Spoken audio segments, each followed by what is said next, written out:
Good morning, everybody, and a happy Thursday morning to you. Once again, a super long video. We have Louis's birthday. We have the next podcast installment. We have royal family news. And of course, we're going to be discussing the Pope. Now, before anybody gets upset, this is not political, but he is a major figure in history. He did just pass, so I would be remiss if I didn't touch on it. We also have an update to the duck story. So let's just jump in and get busy, shall we? Let's go.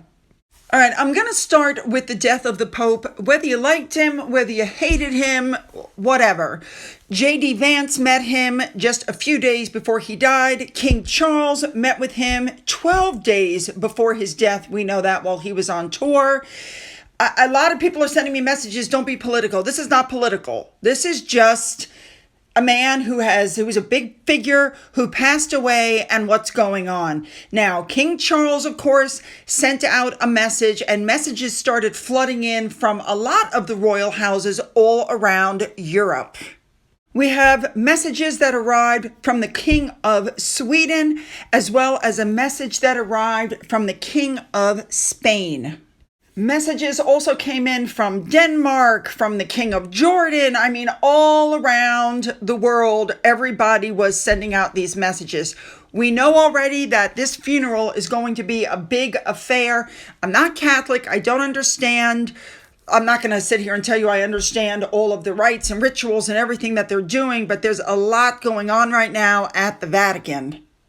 So we know in the next few days there's going to be a lot going on. I believe there's something called a conclave where they're going to elect a new pope. Now, for those who were wondering, the Vatican did put out his cause of death. Apparently, he suffered a stroke, at which time he was placed into a medically induced coma, and he passed while in the coma. I got to be honest, I've seen that happen before in the United States. That's one of the best ways you can go.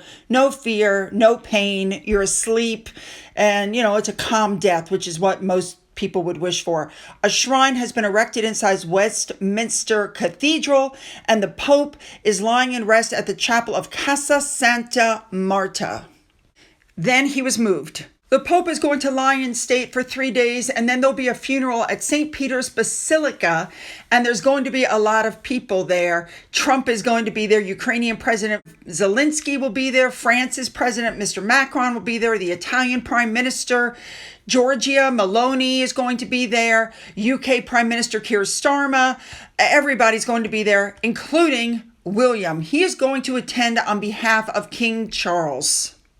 All right, let's catch up now on our royal news. Catherine, the Princess of Wales, and Prince William apparently spent Easter with her family at St. Mary Magdalene Church. That's the church where the whole family gets together at Christmas. They have that annual walk. Remember, the rest of the family was at St. George's Chapel at Windsor Castle. Well, word got out that they were there on Easter Sunday, and the crowds started to gather. It was unbelievable. So they came incognito, and they managed to leave out the back entrance without anybody seeing them either. Can you believe that? And it's also being reported that the vicar, his name is Canon Paul Williams, gave everybody hot cross buns as they left. It's being reported the Middletons live really close to there, so it wasn't a big deal for them to get there. Now, it's also being reported that Catherine was dressed in a long camel coat and had a Treby brown hat on, and William was in a dark suit. Who knows what they were wearing? Who cares? I love the fact that they were able to actually get to the church, have their services, and leave without all the fanfare. And I agree with this article. I think that shows the devotion that they have to children and to church. I have to be honest, I don't think Harry and Meghan's children go to church. If they took those children to church on a regular basis, there would be a picture somewhere. All right, now articles are also coming out. Don't forget it. They're having their 14th wedding anniversary, and it's coming out that they're going to be going back to Scotland, which is where they met and fell in love. I love that. They're traveling to an island off the northwest of the country for 2 days, starting on the 29th, which is the actual day of their wedding anniversary. Next up, Prince Louis turned 7. Boss baby. Oh my God, he's getting so big. People couldn't help but notice that his 2 front teeth are missing. Big gap in the front. Of course, the picture was taken at Norfolk, and we know who took the picture. Oh, I love this kid. Absolutely love it. All right, let's move on. All right, it was Earth Day. So what does Meghan do? She puts up this weird ass picture of her running water over her hand. Happy Earth Day. I'm telling you, there's something wrong with this woman. All right, next up, somebody looked at this picture that I put up of Meghan and said, is that a love bite on her neck? Well, I thought it was a Photoshop, but I looked and it's not. She literally has a hickey on her neck. You guys see that? Oh, God. All right, let's move on to Harry now. People are saying that if Harry really wants to make amends with the royal family, then he's absolutely doing it the wrong way, because after years of attacks against his family and the very institution that, brought him up, he's supposedly keen on patching things up. Obviously, the firm isn't convinced about his change in tack. And when he rushed back to see Charles immediately after his cancer diagnosis was made public, you guys remember that? He flew in, was there less than 24 hours, and then flew to Las Vegas and then gave an interview about it. Remember that? So they're keeping Harry at arm's length. And Harry and Charles have not seen each other since that brief meeting last February. No, because he's untrustworthy, is what it comes down to. That was Harry's first mistake. And what he did when he gave that interview was it showed that a leopard never changes his spots. And even though he's made no more bombshell revelations, which I think is because the family cut him off, Harry still wants to discuss his family in a global audience. So now he's doing it again. He's briefing against the royal family to members of the press, just as Charles landed back in the UK after his tour of Italy. Harry starts giving interviews saying his security was stripped in a forced bid to make him stay in Britain. And what that shows that's being reported is that Harry blames the whole police protection issue on his father. And then People magazine, which we know is Harry's go-to, reported that Harry's calls and letters to Charles remain unanswered. That information also came straight from Harry.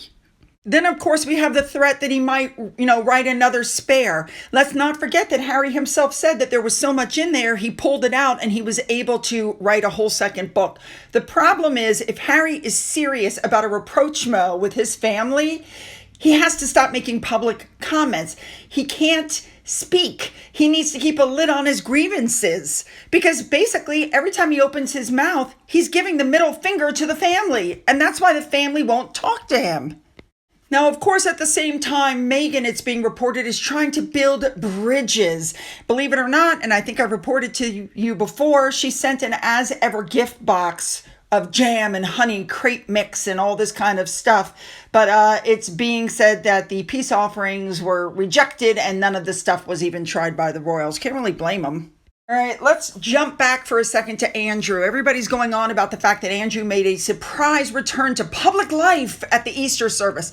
That was not a return to public life. That was a man going to church at St. George's Chapel with his family. That was a family event, not an official royal event. So I'm not sure why everybody's having a fit.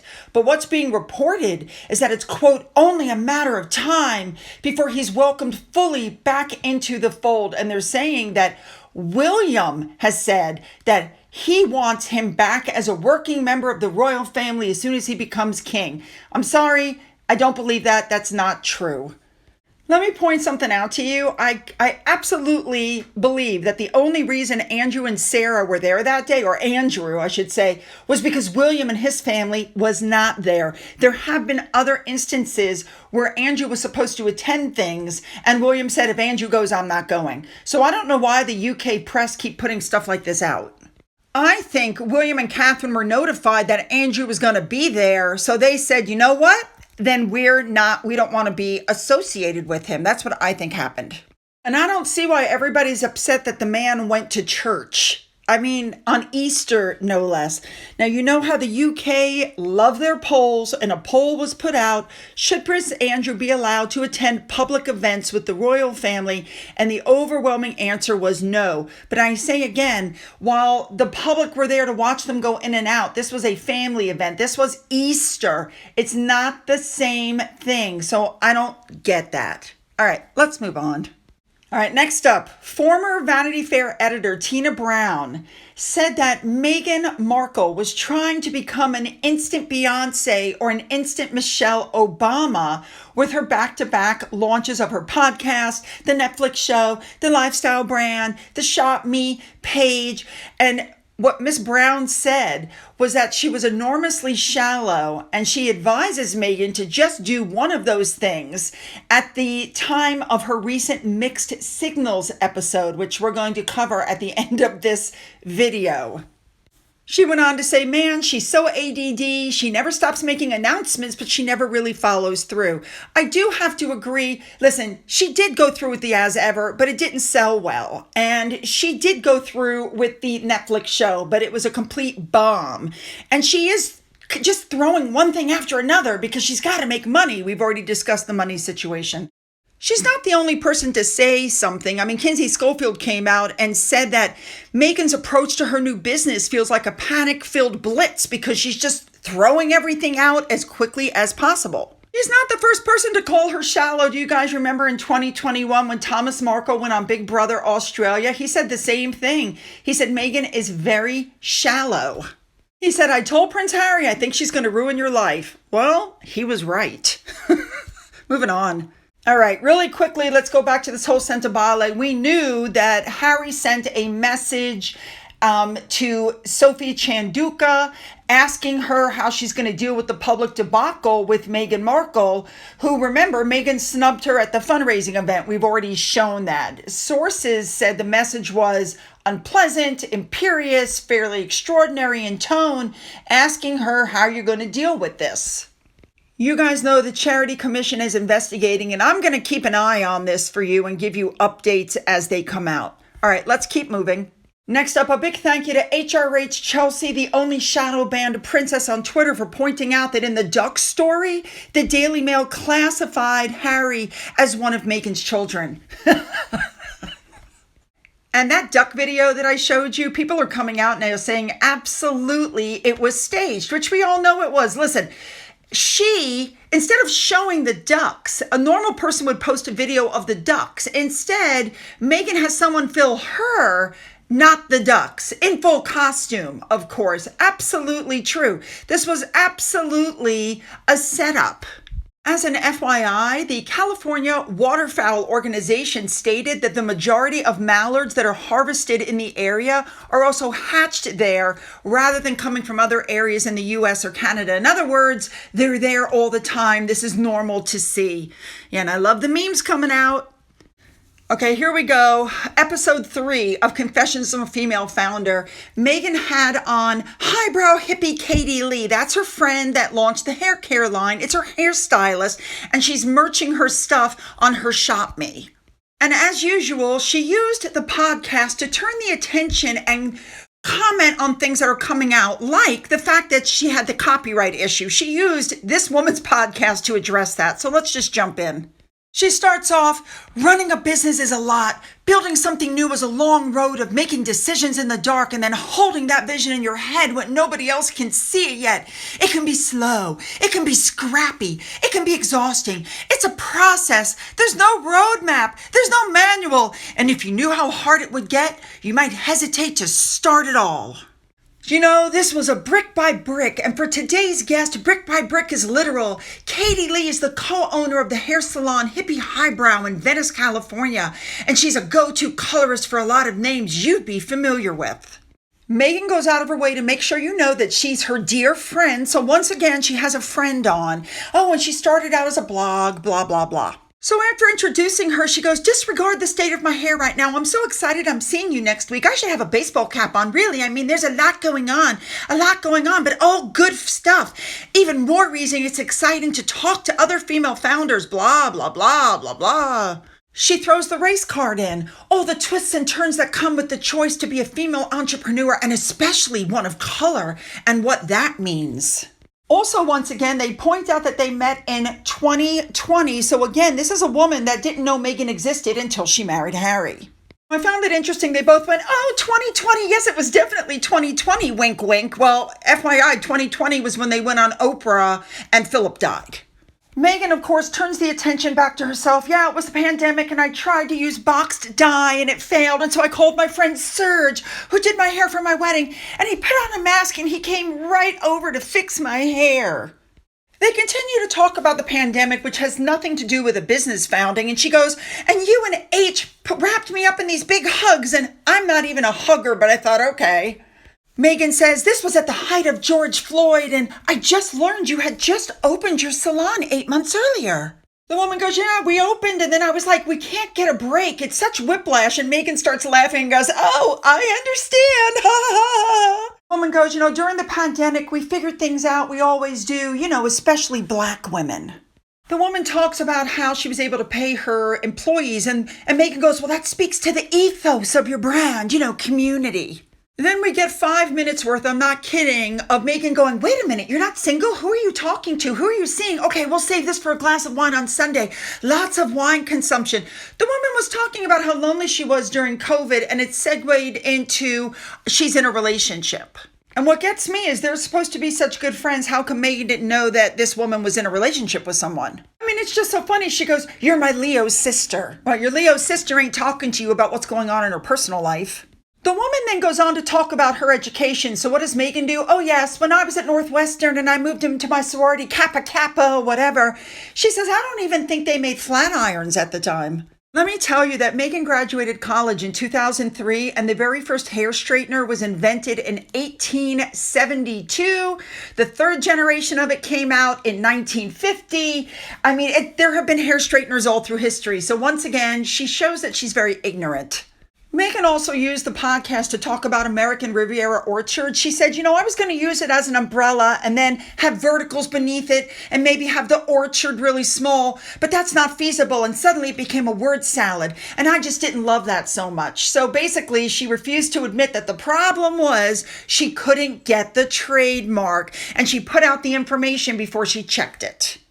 I'm beginning to think this podcast is just for women of color, because they talked about in 2020 that this woman and her partner attended the Black Lives Matter march. And then in May of 2023, Meghan went to her for a hair coloring session ahead of her Women of Vision Awards in New York. Remember when they had the fake car chase? And we got the usual complimenting stuff. Nobody entertains like you, Meghan.